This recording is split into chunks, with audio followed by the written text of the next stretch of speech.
This is the OPPO Watch 3 Pro, the latest flagship smartwatch from OPPO, and it has some very impressive features. In fact, we previously conducted a thorough review of the Watch 3 Pro, so if you're interested in learning more about this device in particular, there's a link down below in the description box for you to check out. Speaking of the Watch 3 Pro, when we were making the review video, its battery life was what impressed us the most. So I want to put it to the test and see how its battery life performs against other flagship smartwatches such as the Apple Watch Series 8. I'll also be putting my Samsung Watch 4 to the test. Sorry, but I don't have more money to buy the Watch 5 Pro.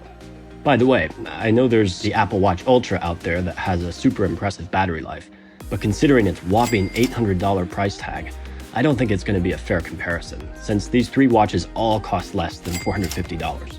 So let's test these watches and see which one has the best battery life. The only downside will be that I have to wear them all at the same time, including when I'm sleeping, which is going to be a very interesting experience. Alright, let's begin with day 1 at 8 a.m. As we can see, all watches are fully charged and ready to go. As for the first round of tests, we'll turn on auto brightness adjustments, turn off the power saving mode, and turn on the always on display mode to mimic a normal day of usage. After waking up and putting on all three watches, I began working at my desk, just like any other normal day. At this time, all watches are basically measuring my heart rate and other things in the background, which doesn't drain a ton of battery. The most power-guzzling feature, in my opinion, is the always-on display mode. After working for 2 hours, I decided to exercise a little bit to stay focused in the afternoon. Since it was raining outside, my exercise for the day would be indoor cycling, and I also wanted to see how these three watches would perform in terms of monitoring my activity levels. So, after 60 minutes of intense indoor cycling, here are the results. Looking at the chart, we see that all three watches measured a similar average heart rate of around 139 beats per minute and around a total of 600 calories. So how about the battery?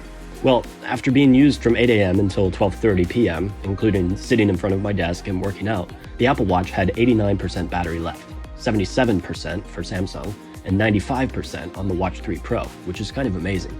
Meanwhile, keep in mind that it had only been 4 hours, and battery life usually fluctuates a lot in the afternoon and night. So we'll take another look at battery life before going to bed. In the afternoon, most time was spent in front of my desk again. I did take a quick 15-minute walk outside to get some fresh air, so I guess the GPS in these three watches worked for 15 minutes as well. Other than that, nothing special really. At night, I also drove to a hospital that is 45 minutes away for some family business, drove back, and took a shower. Taking a look at the battery life at 9:43 p.m., the Apple Watch has 55% battery remaining, and a very similar 56% for Samsung. As for OPPO, it still has 84% left, which is very impressive. Then, it's time for bed, which will be a good chance to see how these watches measure my sleep quality. Looking at the two sleep graphs from OPPO and Apple, we can see that they're quite similar. Now you might be asking why I'm not showing the graph from Samsung. Well, the main reason is that I'm having some technical issues with the watch, so we'll just focus on the Apple Watch and OPPO Watch this time. Taking a closer look, we can see the patterns and the amount of time spent in each sleep stage are very similar to each other, except that the Apple Watch is more sensitive to the time when you are slightly awake, while the Watch 3 Pro will assume you're still sleeping. Also, the Apple Watch tends to measure longer sleeping times. Moving on to day 2 at 9:44 a.m., let's take a look at the battery life. The Apple Watch only has 22% battery left, and this is probably why people don't like the battery life on the Apple Watch, which forces you to charge it every day. The Samsung Watch 4 has 37% battery left, which is a little better than the Apple Watch. As for OPPO, it simply crushes the other two with 78% battery remaining. A quick note here. According to MKBHD's Apple Watch Ultra video, his device had around 60% left on the second day, meaning the OPPO Watch 3 Pro's battery life is indeed extremely powerful. That got me thinking, is it possible to use the OPPO Watch for 5 days straight without charging at all? Well, there's only one way to find out. This chart right here shows us the results. As we can see, under normal usage, the OPPO Watch consumes around 20% battery each day. So in the end, it's indeed possible to use the OPPO Watch for 5 straight days without charging. That's quite fascinating. The principle behind its crazy long battery life is kind of similar to the principle behind a hybrid electric vehicle that has dual power sources for different driving scenarios. Similarly, there are two chips inside the OPPO Watch that adaptively switch between different activities. While one of them is a Snapdragon W5 Gen 1 that is in charge of high-performance activities such as tracking your exercise routes, the other Apollo 4 Plus is mainly for maximum power efficiency, such as tracking your heart rate in the background when you're not exercising. So now we've tested the batteries in normal conditions. As for the second round of testing, we're going to keep auto brightness adjustment the same and turn on low power mode for the Apple Watch and the Samsung Watch 4. As for the OPPO Watch 3 Pro, it has a dedicated mode called Power Saver, so we'll turn that on as well. Now, with power saving mode turned on and always on display mode turned off, let's see how their battery life performs. Initially, there wasn't that much going on in the morning and afternoon. At night, I was planning to go to the gym, but since it was pouring outside, I had to walk to the gym instead of riding a bicycle. On my way, I noticed that the Samsung Watch 4 automatically starts a walking session after detecting my movement pattern, while the other two have no response, which is probably caused by the low power mode. After doing some weightlifting for 60 minutes, here are the exercise data. As we can see, when doing weightlifting, the amount of calories burned looks very similar on the Apple Watch and OPPO Watch, with the Samsung Watch measuring a little more than the other two. One thing that doesn't change is that they have almost identical measures of my average heart rate, which is good. Now, before going to bed, let's take a look at the battery life. The Apple Watch has 81% left, which is a lot more when compared to normal mode. The Samsung Watch 4 has 87% left, and the OPPO Watch has, you guessed it, 98% left. So, let's see how the battery life looks after waking up. As for this night's sleep data, we see that it's very similar to the previous nights, with the Apple Watch more sensitive to the time periods when I was kind of awake. Other than that, both watches perform equally well. Moving to the next day, let's take a look at the battery life. Surprisingly, the Apple Watch only has 51% of battery left, and it seems like sleep tracking does drain a lot of power on the Apple Watch. On the other hand, Samsung still has 73% battery left, and as for OPPO, oh my gosh, it's kind of insane.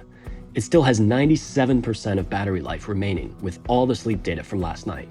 Honestly, I have never seen this kind of battery performance. I really wish my MacBooks had this kind of battery life, and I wouldn't need to worry about bringing a charging brick at all.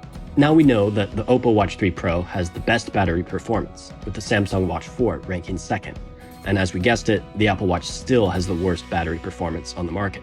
While battery life is important for smartwatches, charging speed is equally important. After trying to drain all the battery from these watches, we began our charging test. From 20% all the way to 100%, the Apple Watch took 81 minutes to fully charge its battery. On the other hand, the Samsung Watch 4 took 83 minutes, while the OPPO Watch 3 Pro only took 29 minutes, which is kind of insane. Other than the battery life and charging speed, I also made some minor discoveries about these three watches.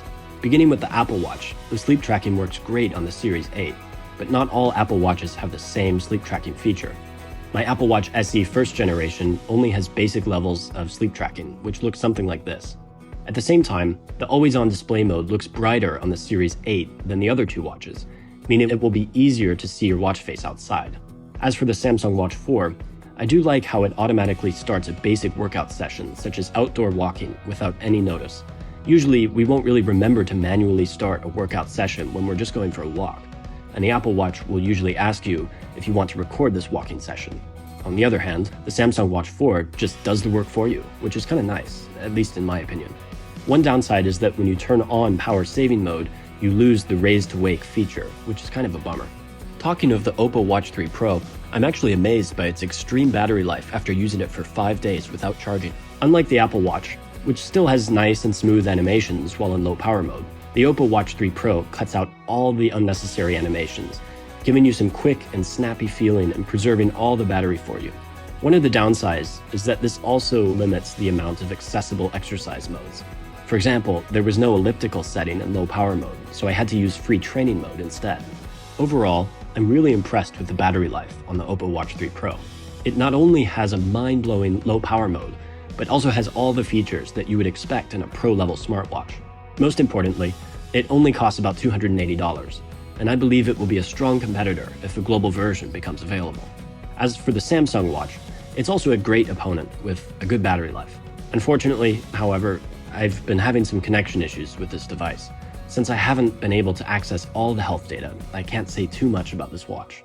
As for the Apple Watch, it's also one of the best smartwatches on the market, especially if you don't care that much about battery life or price, or if you're just an Apple fanboy. For people who do care about price and aren't really that into brand loyalty, then I would highly recommend the Watch 3 Pro from OPPO, as long as they release its global version. So, what do you think of this comparison? Feel free to leave a comment down below.